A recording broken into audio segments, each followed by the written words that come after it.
Je reviens du campement. Ils acceptent une entrevue diplomatique. Pas été facile. Les pourparlers entre Washington et Téhéran sont présentés comme décisifs par les deux camps. Bon, mettons, on signe le traité. Une supposition. Hein. The entire country can be taken out in one night, and that night might be tomorrow night. On va pas engager des actions militaires à peine une semaine après. On va passer pour des fumiers. I don't care. Les États-Unis se sont lancés dans un conflit à très haute intensité. Des moyens considérables ont été mobilisés. Donald Trump prévoit une guerre qui pourrait, dit-il, durer 4 à 5 semaines. Mais vous êtes dingo!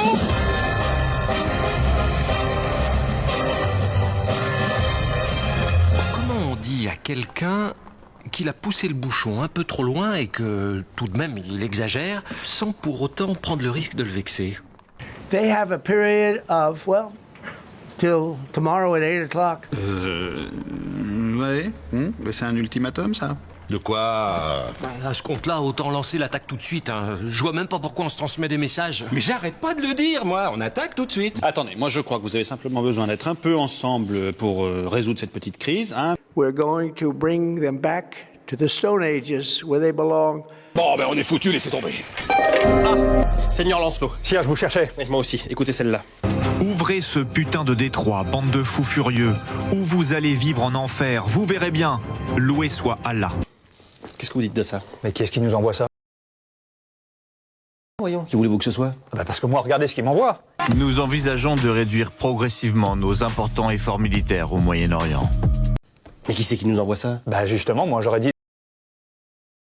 Eh, mais ça peut pas être qui ont écrit le vôtre non plus. Mais pourquoi, je vous prie? Parce qu'il n'y a aucune raison qu'ils nous écrivent ça. Obtempérer ou mourir, je m'excuse, c'est pourtant bien leur genre. Ah oui.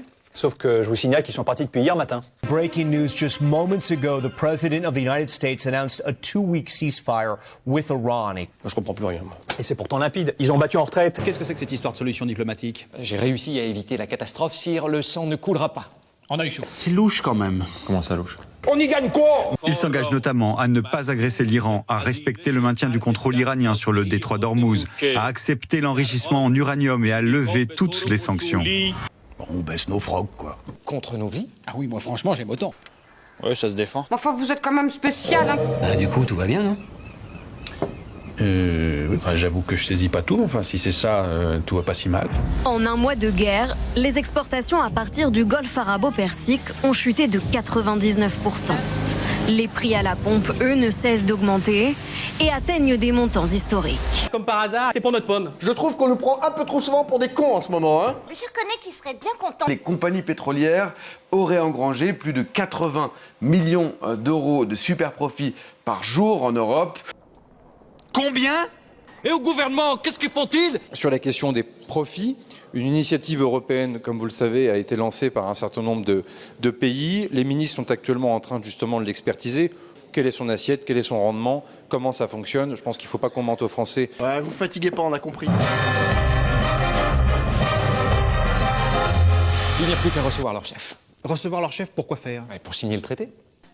Cette guerre se poursuivra jusqu'à votre humiliation, votre déshonneur, vos regrets définitifs et votre capitulation.